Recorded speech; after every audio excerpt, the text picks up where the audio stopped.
ಅಬ್ಬಬ್ಬಾ! ಎಲ್ಲಿ ನೋಡಿದರೂ ಜನ ಭಕ್ತ ಸಾಗರದಿಂದ ತುಂಬಿ ಹೋಗಿದೆ ಈ ಕ್ಷೇತ್ರ. ಈ ಕ್ಷೇತ್ರ ಯಾವುದು ಗೊತ್ತಾ? ಗೌಡ್ಗೆರೆಯಲ್ಲಿರುವ ಚಾಮುಂಡೇಶ್ವರಿ ಅಮ್ಮನವರ ಕ್ಷೇತ್ರ. ಪ್ರತಿನಿತ್ಯ ಈ ಕ್ಷೇತ್ರದಲ್ಲಿ ಸಾವಿರಾರು ಭಕ್ತರು ಬರ್ತಾನೆ ಇರ್ತಾರೆ. ಈ ಕ್ಷೇತ್ರದಲ್ಲಿ ಯಾವಾಗ ನೋಡಿದ್ರೂ ಭಕ್ತರ ಸಂಖ್ಯೆಗೇನು ಕಮ್ಮಿ ಇರಲ್ಲ. ನಾನು ಇವತ್ತು ಈ ವಿಡಿಯೋದಲ್ಲಿ ಈ ಕ್ಷೇತ್ರದ ಮಹತ್ವದ ಬಗ್ಗೆ ತಿಳಿಸ್ಕೊಡ್ತಿದ್ದೀನಿ. ಇಲ್ಲಿ ಬಂದು ಕಾಯಿಯನ್ನು ಹೇಗೆ ಕಟ್ಟಬೇಕು, ಅದರಿಂದ ನಮಗೆ ಹೇಗೆ ಒಳ್ಳೆಯದಾಗುತ್ತೆ ಅನ್ನೋದು ಕೂಡ ನಾನು ನಿಮಗೆ ಈ ವಿಡಿಯೋದಲ್ಲಿ ತಿಳಿಸ್ಕೊಡ್ತೀನಿ. ನೀವು ಈ ಎಲ್ಲ ಮಾಹಿತಿ ತಿಳ್ಕೊಬೇಕು ಅಂದರೆ ಫಸ್ಟ್ ಟೈಮ್ ನಮ್ಮ ಚಾನಲ್ನ ನೋಡ್ತಾ ಇದ್ದೀರಾ, ಇನ್ನೂ ಸಬ್ಸ್ಕ್ರೈಬ್ ಮಾಡಿಲ್ವಾ? ಹಾಗಾದರೆ ಫಸ್ಟ್ ನಮ್ಮ ಚಾನಲ್ನ ಸಬ್ಸ್ಕ್ರೈಬ್ ಮಾಡಿ ಸಪೋರ್ಟ್ ಮಾಡಿ. ಸಬ್ಸ್ಕ್ರೈಬ್ ಮಾಡಿರೋ ಪ್ರತಿಯೊಬ್ಬರಿಗೂ ಧನ್ಯವಾದಗಳು.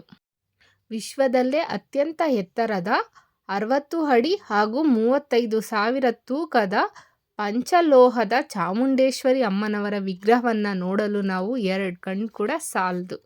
ಈ ವಿಗ್ರಹನ ನೀವು ನೋಡಬೇಕು ಅಂದರೆ ಚನ್ನಪಟ್ಟಣದಲ್ಲಿರುವ ಗೌಡ್ಗೆರೆ ಕ್ಷೇತ್ರಕ್ಕೆ ಬರಬೇಕು. ಇಲ್ಲಿನ ರೈತನಿಗೆ ಒಂದು ದಿನ ಹೊಲದಲ್ಲಿ ಕೆಲಸ ಮಾಡುವಾಗ ಅಮ್ಮನವರ ವಿಗ್ರಹ ಸಿಗುತ್ತೆ.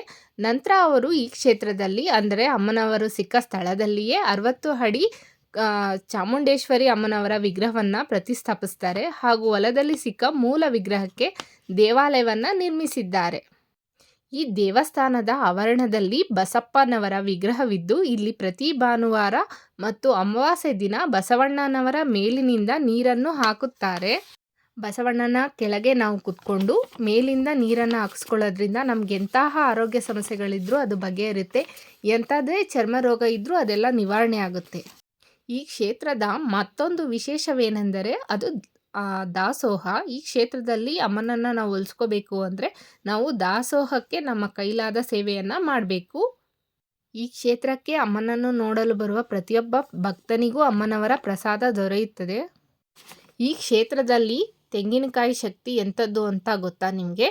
7 ವಾರ ಬಂದು ಅಮ್ಮನವರ ಆಶೀರ್ವಾದ ಪಡೆದು 7 ತೆಂಗಿನಕಾಯಿನ 7 ವಾರ ಕಟ್ಟಿದರೆ ಖಂಡಿತ ನಮ್ಮ ಇಷ್ಟಾರ್ಥಗಳು ಈಡೇರುತ್ತೆ. ಕೆಲವರಿಗೆ ಕಾಯಿ ಕಟ್ಟಿದ 3-4 ವಾರಗಳಲ್ಲೇ ಅವರ ಇಷ್ಟಾರ್ಥ ಸಿದ್ಧಿಯಾಗುತ್ತೆ. ಅಮ್ಮನವರ ಕ್ಷೇತ್ರದಲ್ಲೇ ತೆಂಗಿನಕಾಯಿ ಸಿಗುತ್ತೆ. ಆ ತೆಂಗಿನಕಾಯಿ ತೊಗೊಂಡು ಬಸವಣ್ಣನವರ ವಿಗ್ರಹ ಇದೆಯಲ್ಲ ಅದ್ರ ಸುತ್ತ ನಾವು 7 ಸುತ್ತ ಸುತ್ಕೊಂಬರಬೇಕು ಕಾಯಿ ಇಟ್ಕೊಂಡು. ನಂತರ ಆ ಕಾಯನ್ನು ಇಲ್ಲೇ ಇರುವ ಅಮ್ಮನವರ ಕ್ಷೇತ್ರದಲ್ಲಿ ಇಲ್ಲಿ ನಿಮಗೆ ಕಾಣಿಸ್ತಾ ಇದೆಯಲ್ಲ ಈ ಥರ ಜಾಗಗಳಿದೆ, ಅಲ್ಲಿ ನೀವು ತೆಂಗಿನಕಾಯನ್ನು ಕಟ್ಟಬೇಕು. 7 ವಾರ ತೆಂಗಿನಕಾಯಿನ ತಪ್ಪದೆ ಕಟ್ಟಬೇಕು. ಕೆಲವ್ರಿಗೆ 3 ವಾರದಲ್ಲೇ ಕೆಲಸಗಳಾಗುತ್ತೆ. ನಮ್ಮ ಕೆಲಸ ಆದ ತಕ್ಷಣ ಬೇಕಾದರೆ ನಾವು ಕಾಯಿ ಕಟ್ಟೋದನ್ನ ನಿಲ್ಲಿಸ್ಬೋದು. ಈ ಕ್ಷೇತ್ರದ ಮತ್ತೊಂದು ವಿಶೇಷ ಏನಪ್ಪ ಅಂದರೆ ಇಲ್ಲಿ ಬಸವಣ್ಣನವರು ನಾವು ಕೇಳುವ ಪ್ರಶ್ನೆಗೆ ಉತ್ತರ ನೀಡುತ್ತಾರೆ. ನಾವು ಕೇಳುವ ಪ್ರಶ್ನೆ ಅಂದರೆ ನಾವು ಏನಾದರೂ ಒಂದು ಕೆಲಸ ಆಗುತ್ತೆ ಆಗಲ್ವಾ ಅಂತ ನಾವು ಬಸವಣ್ಣನ ಮುಂದೆ ಕುತ್ಕೊಂಡು ಕೇಳ್ಕೊಂಡಾಗ ಆ ಕೆಲಸ ಆಗುತ್ತೆ ಅಂದರೆ ಬಸವಣ್ಣ ಕಾಲನ್ನಿಟ್ಟು ಆಶೀರ್ವಾದ ಮಾಡ್ತಾರೆ. ಆಗಲ್ಲ ಅಂದರೆ ನಮ್ಗೆ ಆಶೀರ್ವಾದ ಮಾಡಲ್ಲ. ನಮಗೆ ಅದರಲ್ಲಿ ಗೊತ್ತಾಗುತ್ತೆ. ಬಸವಣ್ಣನವರಿಂದ ಎಷ್ಟೋ ಜನದ ಸಮಸ್ಯೆಗಳಿಗೆ ಎಲ್ಲೂ ಸಿಗದೇ ಇರೋ ಉತ್ತರಗಳೆಲ್ಲ ಇಲ್ಲಿ ಸಿಕ್ಕಿದೆ. ಹಾಗಾಗಿ ಭಾನುವಾರ ಮಾತ್ರ ಈ ಥರ ಬಸವಣ್ಣನವರು ನಾವು ಕೇಳೋ ಪ್ರಶ್ನೆಗೆ ಉತ್ತರವನ್ನು ನೀಡ್ತಾರೆ. ಆ ದಿನ ಮಾತ್ರ ನಾವು ಇಲ್ಲಿ ಬಂದು ಪ್ರಶ್ನೆ ಕೇಳೋಕ್ಕೆ ಆಗುತ್ತೆ ಬಸವಣ್ಣನವ್ರನ್ನ. ಬೇರೆ ದಿನ ಬಂದರೆ ನಾವು ಅಮ್ಮನವರ ದರ್ಶನ ಮಾಡಿ ಕಾಯಿ ಕಟ್ಬಿಟ್ಟು ಹೋಗ್ಬೋದು. ಪ್ರತಿ ವರ್ಷ ಭೀಮನ ಅಮಾವಾಸ್ಯೆ ದಿನ ಈ ಕ್ಷೇತ್ರದಲ್ಲಿ ಜಾತ್ರೆ ನಡೆಯುತ್ತೆ. ಅವತ್ತು ನಮಗೆ ಮೂಲ ವಿಗ್ರಹ ಇರುತ್ತಲ್ಲ ಅದರಲ್ಲಿ ಬರುವ ಭಕ್ತಾದಿಗಳ ಕೈಲಿ ಅಮಾವಾಸ್ಯೆ ಇರೋವರೆಗೂ ಅಭಿಷೇಕ ಮಾಡಿಸ್ತಾರೆ. ಆ ಅದೃಷ್ಟ ಎಲ್ರಿಗೂ ಸಿಗಲ್ಲ. ಫಸ್ಟ್ ಯಾರು ಬರ್ತಾರೆ ಅಂಥ ಭಕ್ತರಿಗೆ ಅದು ಸಿಗುತ್ತೆ. ಕಾರ್ತಿಕ ಮಾಸದಲ್ಲಿ ಅಮ್ಮನವರಿಗೆ ವಿಶೇಷ ಪೂಜೆ ಮಾಡಲಾಗುತ್ತೆ ಮತ್ತು ಲಕ್ಷ ದೀಪೋತ್ಸವ ಕೂಡ ಕಾರ್ತಿಕ ಮಾಸದಲ್ಲಿ ಇರುತ್ತೆ. 60 ಅಡಿ ಚಾಮುಂಡೇಶ್ವರಿ ಅಮ್ಮನವರ ವಿಗ್ರಹದ ಕೆಳಗೆ ನಮ್ಮ ಇತಿಹಾಸದ ಐತಿಹಾಸಿಕ ತುಣುಕುಗಳನ್ನು ಮಾಡಿದ್ದಾರೆ. ಇದನ್ನು ವೀಕ್ಷಿಸಲು ಒಬ್ರಿಗೆ 50 ರೂಪಾಯಿ ಮಾತ್ರ ತೊಗೊತಾರೆ. ಮಕ್ಕಳಿಗೆ ಫ್ರೀ ಇರುತ್ತೆ. ನೀವು ಇದನ್ನು ತುಂಬ ಚೆನ್ನಾಗಿ ಮಾಡಿದ್ದಾರೆ. ಪ್ರತಿಯೊಬ್ಬರು ಈ ಕ್ಷೇತ್ರಕ್ಕೆ ಬಂದಾಗ ತಪ್ಪದೇ ಇದನ್ನು ನೀವು ವೀಕ್ಷಣೆ ಮಾಡಿ. ವಿದ್ಯಾರ್ಥಿಗಳಿಗೆ ಇದು ತುಂಬ ಉಪಯೋಗ ಆಗುತ್ತೆ. ಈಗಿನ ಕಾಲದ ಮಕ್ಕಳಿಗೆ ನಮ್ಮ ಹಳೆಯ ಸಂಪ್ರದಾಯಗಳು ಎಲ್ಲ ಏನೂ ಗೊತ್ತೇ ಇಲ್ಲ. ನೀವು ಇಲ್ಲಿ ಕರ್ಕೊಬಂದು ತೋರಿಸೋದ್ರಿಂದ ಅವ್ರಿಗೂ ಕೂಡ ಎಲ್ಲ ಗೊತ್ತಾಗುತ್ತೆ, ಹಿಂದಿನ ಕಾಲದಲ್ಲಿ ಈ ಥರ ಎಲ್ಲ ಇತ್ತು ಅನ್ನೋದು. ಸೊ ಹಾಗಾಗಿ ನೀವು ಈ ಕ್ಷೇತ್ರಕ್ಕೆ ಬಂದಾಗ ತಪ್ಪದೆ ಚಾಮುಂಡೇಶ್ವರಿ ಅಮ್ಮನವರ ವಿಗ್ರಹದ ಕೆಳಗಿರುವ ಐತಿಹಾಸಿಕ ಸ್ಥಳಗಳನ್ನು ಮಕ್ಕಳಿಗೆ ತಪ್ಪದೆ ತೋರಿಸಿ.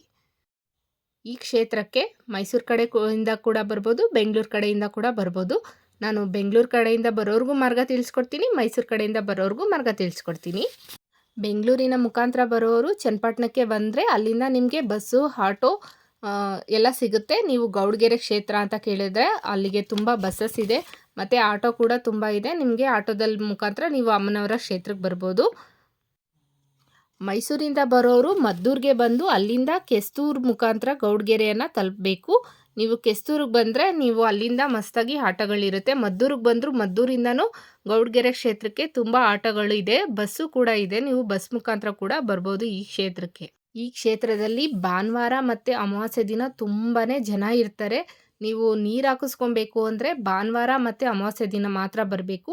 7 ಗಂಟೆಗೆ ನೀರು ಹಾಕ್ತಾರೆ. ಅದಕ್ಕೆ ಮುಂಚೆ ನೀರು ಹಾಕಲ್ಲ. ನೀರು ಹಾಕೋದು ಅಂದರೆ ಬಸವಣ್ಣನ ಕೆಳಗಡೆ ಕೂರಿಸಿ ಅದನ್ನು ನಮಗೆ ನೀರು ಹಾಕ್ತಾರೆ. ನೀವು ಆ ನೀರನ್ನು ಹಾಕಿಸ್ಕೊಬೇಕು ಅಂದರೆ ಭಾನುವಾರ ಮತ್ತು ಅಮಾವಾಸ್ಯೆ ದಿನ ಬರಬೇಕು. ಅದು 7 ಗಂಟೆ ನಂತರನೇ ಬಸವಣ್ಣನ ಕೆಳಗಡೆ ನಮಗೆ ನೀರನ್ನು ಹಾಕೋದವರು.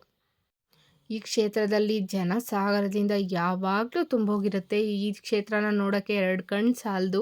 ಇಲ್ಲಿ ಖಂಡಿತ ಬಂದವ್ರಿಗೆ ಅಮ್ಮನವರ ಕೈ ಹಿಡಿದು ಅವ್ರ ಇಷ್ಟಾರ್ಥಗಳನ್ನೆಲ್ಲ ಸಿದ್ಧಿ ಮಾಡಿದ್ದಾರೆ.